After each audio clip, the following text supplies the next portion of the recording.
강철의 밤이 동방에 닥친다. 마르코 벨라스케스의 충격적인 예언. 2024년 12월 3일 대한민국 윤석열 대통령은 국가안보와 사회 혼란을 이유로 비상계엄령을 선포했다.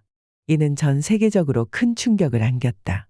주요 도시에 군 병력이 배치되고 국회와 지방의회의 활동이 중단되었으며 언론과 통신은 강력히 통제되었다. 한반도 민주주의의 상징이라 여겨지던 대한민국에서 이러한 일이 벌어졌다는 사실은 국민과 국제사회의 혼란을 불러일으켰다. 그러나 한국에서 일어난 이 충격적인 사건을 먼 과거에 정확히 예언한 인물이 있었다. 그는 20세기 초 스페인 안달루시아에서 활동했던 예언자 마르코 벨라스케스였다. 한 세기가 넘는 세월 동안 그의 이름은 잊혀졌지만 오늘날 한반도에서 벌어진 사건으로 인해 다시금 조명받고 있다.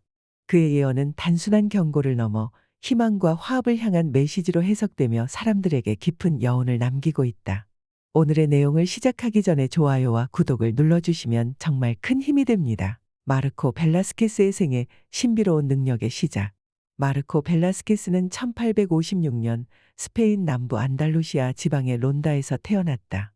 황금빛 들판과 기암괴석으로 둘러싸인 이 고요한 마을에서 마르코는 평범한 농부의 아들로 성장했다. 그의 어린 시절은 평범했지만 그가 10세가 되던 해부터 특별한 능력을 드러내기 시작했다. 마르코는 꿈속에서 미래의 장면을 보았고 이를 가족과 친구들에게 설명했는데 그 예견이 놀랍도록 정확히 맞아떨어지곤 했다. 그가 처음으로 주목받은 것은 16세 때의 사건이었다. 마을에서 폭풍우가 몰아칠 것을 경고했지만 아무도 그의 말을 믿지 않았다. 그러나 다음 날 예상치 못한 폭풍우가 마을을 강타했고 많은 농작물이 파괴되었다. 이 일은 마르코의 예언 능력을 마을 사람들에게 알리는 계기가 되었다. 이후 그는 정기적으로 마을 광장에서 자신의 비전을 나누며 사람들에게 조언을 건넸다. 마르코는 자신을 특별한 사람으로 여긴 적이 없었다. 그는 단순히 자신이 본 것을 전달할 뿐이라며 겸손한 태도를 유지했다. 하지만 그의 능력은 스페인 전역에서 점점 더 알려졌고 론다 마을은 그를 보러 오는 사람들로 붐비기 시작했다. 강철의 밤 예언, 1910년의 연설. 마르코가 가장 주목받은 사건은 1910년이었다. 당시 그는 론다 광장에서 군중들 앞에서 특별한 연설을 했다. 그의 말은 단순한 경고를 넘어서는 무언가를 담고 있었다. 강철의 밤이 동방에 닥친다. 사람들의 목소리는 침묵하고 군화의 소리가 대지를 울릴 것이다. 그러나 기억하라. 강철은 녹슬고 아침은 반드시 올 것이다. 이 예언은 처음에는 추상적으로 들렸고 스페인의 정치적 혼란을 암시한 것으로 여겨졌다. 하지만 시간이 지나면서 이 말은 동아시아, 특히 한반도를 겨냥한 경고로 재해석되기 시작했다. 강철의 밤이라는 표현은 군사적 억압과 정치적 통제를 암시하며 오늘날 한국에서 벌어진 계엄령 상황과 놀라운 일치를 보인다. 1920년 더 구체적인 예언.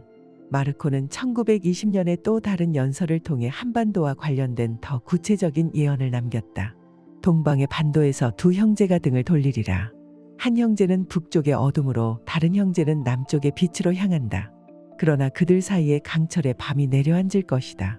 강철은 잠시 그들을 묶으나 결국 빛이 형제를 하나로 만들리라. 이 예언은 한반도의 분단과 남북 간의 갈등을 정확히 묘사한 것으로 해석된다. 특히 강철의 밤은 군사적 억압과 정치적 위기를 상징하며 이는 한국이 반복적으로 겪어온 정치적 불안을 암시한다. 마르코의 말 속에는 이러한 갈등이 화합으로 끝날 것이라는 희망이 담겨 있다. 예언 속 상징의 해석. 마르코의 예언은 단순한 묘사가 아닌 깊은 상징적 의미를 담고 있다. 1. 강철. 강철은 군사적 억압과 정치적 통제를 상징한다. 이는 계엄령과 같은 강력한 통치 수단뿐만 아니라 세계적 갈등 속에서 힘과 권력을 중심으로 움직이는 현대 문명의 본질을 반영한다. 2. 빛. 빛은 희망과 화합을 상징한다. 이는 한반도가 정치적 혼란을 극복하고 세계 평화의 중심지로 자리 잡게 될 것을 예견한다. 3. 형제. 형제는 남북한뿐만 아니라 동아시아 전체를 상징할 수도 있다. 이는 한국, 일본, 중국 간의 복잡한 관계를 포함하며 이들 국가가 결국 화합하여 세계 평화에 기여할 것이라는 메시지를 담고 있다. 스페인 내전과 마르코의 또 다른 예언. 마르코의 예언은 단순히 동아시아에만 국한되지 않았다. 그는 스페인 내전과 프란시스코 프랑코 독재 정권의 등장을 예견하기도 했다. 강철은 유럽에서도 빛을 가릴 것이다. 그러나 어둠은 오래가지 않을 것이다. 동방의 빛이 이를 종식시키고 인류는 새로운 길을 걷게 되리라. 그는 스페인뿐만 아니라 전 세계에서 일어날 사건들을 묘사하며 동아시아가 결국 세계사의 중심으로 떠오를 것을 예언했다. 그의 말은 단순히 경고가 아니라 고난 뒤에 찾아올 새로운 희망의 메시지를 담고 있었다. 마르코 벨라스케스 예언의 국제적 반영. 마르코 벨라스케스의 예언은 그의 사후에도 유럽을 넘어 동아시아와 전 세계에 걸쳐 깊은 반향을 일으켰다. 특히 스페인 내전 당시 그의 말은 많은 이들에게 희망의 메시지로 해석되었다. 그의 말 중 가장 많이 인용된 구절은 다음과 같다. 강철의 울림은 어디서든 들리리라. 하지만 그 강철은 무너지리니 빛이 새 시대를 열 것이다. 이 구절은 당시 억압적인 정권과 내전의 혼란 속에서 자유를 열망하던 스페인 민중들에게 깊은 위안을 주었다. 이후 그의 예언은 국제적으로 퍼져나가며 독재와 억압에 맞서는 저항 세력들에게 영감을 주는 상징으로 자리 잡았다. 동아시아와 한반도에 대한 예언. 특히 그의 예언이 동아시아, 그 중에서도 한반도와 관련이 깊다는 해석은 현대에 이르러 더욱 주목받고 있다.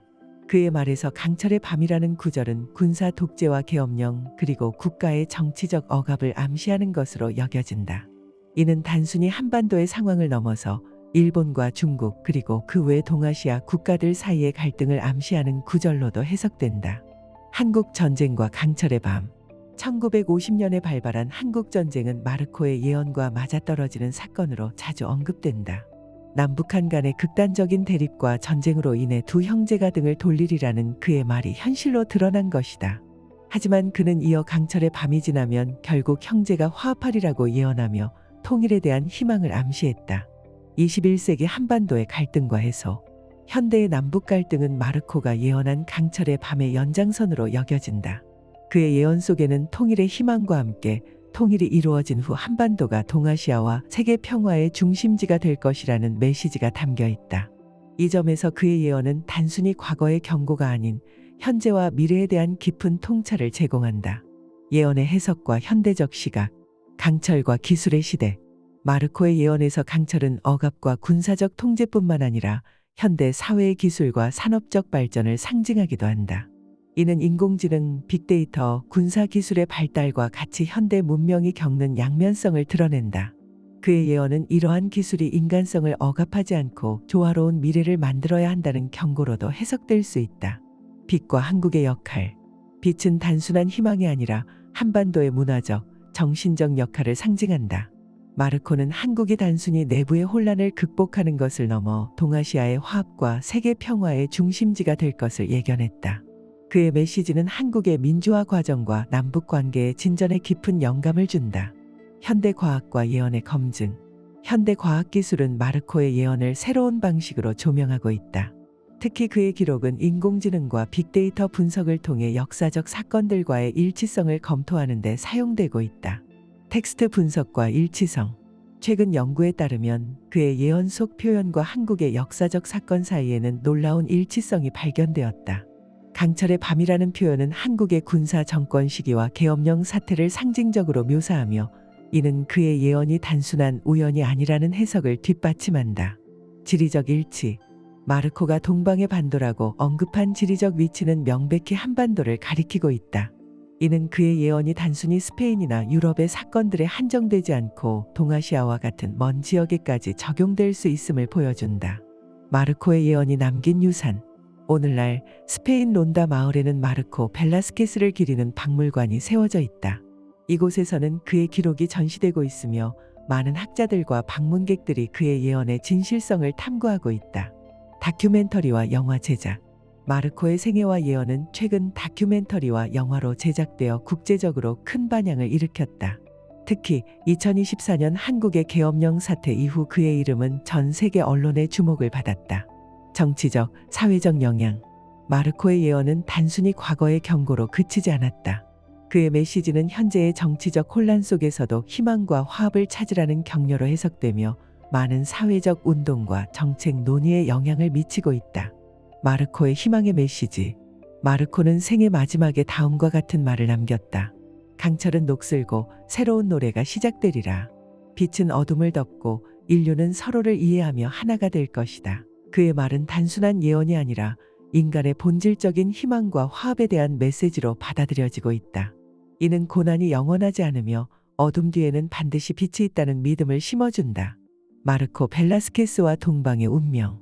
마르코 벨라스케스의 예언은 단순히 한반도와 연결된 경고를 넘어 동방 전체의 미래와 운명을 깊이 탐구하고 있다. 그는 1925년 자신의 마지막 기록 중 하나에서 이렇게 말했다. 동방의 빛이 모든 민족의 길을 밝힐 것이다. 그러나 그 길은 고난으로 가득하며 강철의 그림자가 이를 가릴 것이다. 빛은 형제의 화합에서 시작될 것이며 그것이 곧 세계 평화의 열쇠가 되리라. 이 구절은 한반도의 통일뿐 아니라 동아시아 전체가 세계 평화에 기여할 역할을 암시한 것으로 해석된다. 예언 속 동방의 형제들, 한국, 중국, 일본의 삼각관계. 마르코는 형제라는 표현을 통해 단순히 남북한의 관계를 넘어 동아시아 전반의 갈등과 화합 가능성을 암시했다. 이는 한국, 중국, 일본이 복잡한 역사적 관계 속에서도 궁극적으로 협력과 공존의 길을 찾게 될 것이라는 메시지로 해석된다. 한국은 빛으로 묘사되며 화합과 치유의 중심지로 자리 잡을 것을 예견했다. 중국은 강철의 그림자로 표현되며 그 정치적 영향력이 동아시아의 갈등과 화합 모두에 중대한 역할을 할 것을 암시한다. 일본은 침묵 속의 형제로 묘사되며 과거의 잘못을 인정하고 새로운 역할을 찾아야 할 운명을 가진 나라로 해석된다. 한반도의 통일과 세계 평화. 통일의 시작. 마르코는 한반도의 통일이 단순히 한 지역의 문제가 아니라 세계 질서의 변화와 연결될 것임을 강조했다. 그는 다음과 같은 구절을 남겼다. 형제가 다시 하나가 되는 날 빛은 동방에서 시작되어 서방까지 퍼질 것이다. 모든 민족은 그 빛 아래에서 새로운 길을 걷게 되리라. 통일 이후의 역할. 통일된 한반도는 동아시아의 안정뿐 아니라 글로벌 경제와 문화의 중심지로 부상할 가능성을 암시한다. 이는 현대 학자들과 정치 전문가들에게도 흥미로운 주제로 받아들여지고 있다. 경제적 역할. 통일 후 한국은 동아시아 경제 블록의 중심지로 부상하며 기술과 창의성의 허브가 될 가능성이 높다. 문화적 영향. 한반도의 고유한 문화와 정신적 유산이 전 세계적으로 중요한 영감을 줄 수 있다. 세계 평화로의 전환. 강철에서 빛으로. 마르코의 예언은 단순히 고난을 경고하는 것이 아니라 그 고난 뒤에 찾아올 희망을 강조하고 있다. 그는 강철의 그림자가 세계 곳곳에서 나타날 것이라고 말했지만 결국 빛의 시대가 이를 종식시킬 것이라 믿었다. 강철은 녹슬고 인류는 빛 속에서 새로운 길을 찾으리라. 이는 한 나라나 한 민족의 일이 아니라 모든 인류가 함께 이루어야 할 일이다. 현대적 재해석, 글로벌 차원의 예언. 기술과 평화의 융합. 마르코의 예언은 현대 기술과 연결될 수 있는 잠재력을 지닌다. 그는 강철을 기술의 상징으로도 보았으며 인간의 발전이 어떻게 조화롭게 사용되어야 하는지를 암시했다. 인공지능과 미래 사회 기술이 잘못 사용되면 억압과 통제의 도구가 될 수 있지만 이를 잘 활용하면 인류의 화합과 평화를 이루는 수단이 될 수 있다.